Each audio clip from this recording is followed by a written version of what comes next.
সাংসদ অভিষেক বন্দ্যোপাধ্যায়ের উদ্যোগে আগামীকাল নন্দীগ্রামে 2টি ব্লকে শুরু হচ্ছে সেবাশ্রয় ক্যাম্প। 2টি জায়গায় হাজির থাকার কথা অভিষেক বন্দ্যোপাধ্যায়ের। আর সেই সেবাশ্রয় ক্যাম্প শহীদ পরিবারের সদস্যদের দিয়ে উদ্বোধন করার উদ্যোগ নেওয়া হলেও তৃণমূল নেতৃত্বের অভিযোগ, শুভেন্দু অধিকারী ও বিজেপির লোকজন শহীদ পরিবারকে হুমকি দিচ্ছেন সেবাশ্রয় ক্যাম্পে যেন না আসেন। তৃণমূল কংগ্রেসের মুখপাত্র রিজু দত্তের অভিযোগ, অভিষেক বন্দ্যোপাধ্যায়ের উদ্যোগে এই সেবাশ্রয় নিয়ে নোংরা রাজনীতি করা হচ্ছে। শহীদ পরিবারের সদস্যদের এই ক্যাম্পে আসতে বাধা দেওয়া হচ্ছে। দেখুন, নন্দীগ্রাম তো আন্দোলনের মাটি। এই নন্দীগ্রামে বহু শহীদ পরিবার যারা আছেন তাদের হাত দিয়ে আমরা শুভ সূচনা করাতে চাইছি সেবাশ্রয়ের। এটা সাংসদ অভিষেক বন্দ্যোপাধ্যায়ের নির্দেশ। এবার যে শহীদরা এখানে আত্মবলিদান করেছেন তাদের রক্তের ওপর দাঁড় করেই বা তাদের রক্তের জন্যই আজকে 34 বছরের এই অপশাসন, হারমাদ অপশাসন, বামেদের অপশাসনের থেকে তো বাংলা মুক্তি পেয়েছে। তো আমরা তাদেরকে সেই সম্মানটা জানাতে চাই। আর আমাদের কাছে কোনো শহীদ পরিবার তো আলাদা নয়, আমাদের কাছে সব শহীদ পরিবারই এক, সবাই পূজনীয়, সবাই সম্মানীয়। কিন্তু অদ্ভুতভাবে যখন আমরা শহীদ পরিবারদের আমন্ত্রণ জানালাম যে 19 জন শহীদ পরিবার আসবেন এখানে 1 নম্বর ক্যাম্পে, 3-4 জন যাবেন 2 নম্বর ক্যাম্পে উদ্বোধন করতে, তারপর থেকে আমরা খবর পেলাম যে নন্দীগ্রামের বিধায়ক তথা বাংলার বিরোধী দলনেতা শুভেন্দু অধিকারীর নির্দেশে, শুভেন্দু অধিকারীর যত দুষ্কৃতী নন্দীগ্রামে ঘুরে বেড়ায়, তারা শহীদ পরিবারদের ফালতু ধমকাচ্ছে, চমকাচ্ছে যে টিএমসির প্রোগ্রামে যাবে না। আমি প্রথম দিন থেকে সারা নন্দীগ্রামে আমরা একটাই প্রচার করেছি যে নন্দীগ্রামের মানুষের ফোন করে জানানোর পর নন্দীগ্রামের মানুষের ডাকে সাংসদ অভিষেক বন্দ্যোপাধ্যায় সেবাশ্রয় ক্যাম্প করছেন। এটা সম্পূর্ণ বিনামূল্যে একটা স্বাস্থ্য পরিষেবা, এর সাথে কোনো রাজনীতির সম্পর্ক নেই। এখানে রাজনীতি ঊর্ধ্বে, ধর্ম, বর্ণ, জাত পাতের ঊর্ধ্বে সকল স্তরের, সকল দিকের মানুষ এখানে আসতে পারে, কারুর বাধা নেই। তো এরকম একটা পবিত্র উদ্যোগে যে শহীদ পরিবাররা যারা আমাদের কাছে সম্মানীয় তারা এসে উদ্বোধন করবে, এটাই তো কাম্য।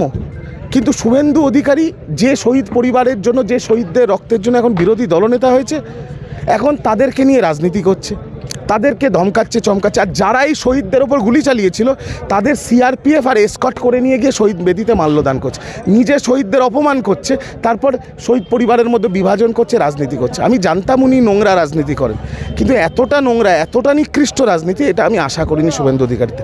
আমি মনে করব যে শুভেন্দু অধিকারী বুঝতে পারবে যে নন্দীগ্রামের মানুষ সেবাশ্রয় চেয়েছে বলে সেবাশ্রয় হচ্ছে, আর এত বড় সাধু উদ্যোগ হচ্ছে। আশা করব তিনি তার এই নোংরা নিকৃষ্ট রাজনীতিটা বন্ধ করবেন। যদিও সেই অভিযোগ অস্বীকার করেছে বিজেপির তমলুক সাংগঠনিক জেলা সাধারণ সম্পাদক মেঘনাথ পালের অভিযোগ ভিত্তিহীন অভিযোগ। তৃণমূল ভোটের আগে সেবাশ্রয় নিয়ে ভাওতাবাজি করছে। সর্বোপরি নন্দীগ্রামে যেখানে সুপার স্পেশালিটি হাসপাতাল রয়েছে সেখানে সেবাশ্রয় করতে সরাসরি স্বাস্থ্যমন্ত্রীকে চ্যালেঞ্জ করা হচ্ছে। দেখুন, 2007 সালে নন্দীগ্রামের ভূমিরক্ষা আন্দোলনে 42 জন শহীদ হয়েছিলেন। তখনও তাদের পাশে একমাত্র শুভেন্দু অধিকারী তাদের পরিবারের পাশে ছিলেন। আজও শুভেন্দু অধিকারী সেই সমস্ত পরিবারগুলোর পাশে আছে। মাঝখানে তৃণমূল কংগ্রেস দল নিম্ন মানসিকতা তৈরি করে ওই শহীদ পরিবারের মধ্যে বিভাজন তৈরি করে এবং ভয়ভীতি দিকে কয়েকজনকে সঙ্গে আছে এখন, কিন্তু তাদের মন মানসিকতা পুরোপুরি শুভেন্দুবাবুর কাছেই আছে। ভয় দেখিয়ে বেশি দিন তো নিয়ে রাখা যাবে না। এই হলো তৃণমূল কংগ্রেসের কর্মকাণ্ড। আর শহীদ পরিবাররা আসবে কেন? আজকে সেবাশ্রয় স্বাস্থ্য শিবির উদ্বোধন করবে তৃণমূল কংগ্রেস। এ তো চুরির টাকাতে সব হচ্ছে। রাজ্য সরকারের এখানে সুপার স্পেশালিটি একটা হসপিটাল আছে, নন্দীগ্রাম জেলা হসপিটাল, স্বাস্থ্য জেলা হসপিটাল হিসেবে ঘোষিত হয়েছে। সেখানে কি ধরনের পরিষেবা দেওয়া হয় আগে সেটা তো দেখা উচিত। এটা তো আমি মনে করি যে অভিষেক ব্যানার্জি তিনি সরকার এবং মমতা বন্দ্যোপাধ্যায়কে চ্যালেঞ্জ করছে। তার মানে তিনি দেখাতে চাইছেন যে এখানে সরকারিভাবে এবং স্বাস্থ্যমন্ত্রীর উদ্যোগে এখানে পরিষেবা সেই জায়গায় মানুষ পায়নি। এই কারণে তিনি মনে করলেন যে এখানে একটা সেবাশ্রয় স্বাস্থ্য শিবির উদ্বোধন করি। মানুষ এগুলো দেখছে এবং এতে ব্যক্তিগতভাবে তার ইমেজ হয়তো বাড়তে পারে, কিছু সামান্য, কিন্তু পক্ষান্তরে মমতা বন্দ্যোপাধ্যায় স্বাস্থ্যমন্ত্রী আছেন, তিনি এবং তার সরকার তো হেয় হচ্ছে মানুষের কাছে। এটা এই মানসিকতা নিয়ে কাজ করছেন। আগামী দিনে মানুষ দেখছে যে এটা 26 সালে বিধানসভা নির্বাচন আছে, চমকটা শুধু কেবলমাত্র ইলেকশানের জন্য এই সমস্ত করা হচ্ছে। নন্দীগ্রামে মানুষ এই ধরনের ভুলবে না। 21 সালে তৃণমূল কংগ্রেসের এখানে মমতা বন্দ্যোপাধ্যায় দাঁড়িয়েছিল, তাকে নন্দীগ্রামে মানুষ হারিয়েছে। যারা আসুক 2000 সালে এই সমস্ত করে কিছু লাভ হবে না। মানুষ 26 সালে পরিবর্তন করার জন্য প্রস্তুত আছে, আর নন্দীগ্রামে ব্যাপক ব্যবধানে বিজেপি যিনি প্রার্থী হন তিনি জয়লাভ করবেন।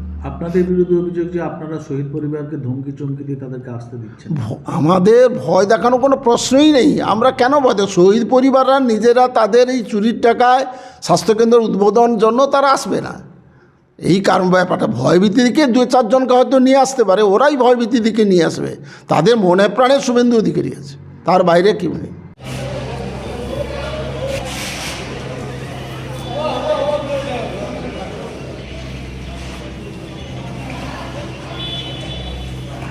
ব্যুরো রিপোর্ট, বাংলার কথা।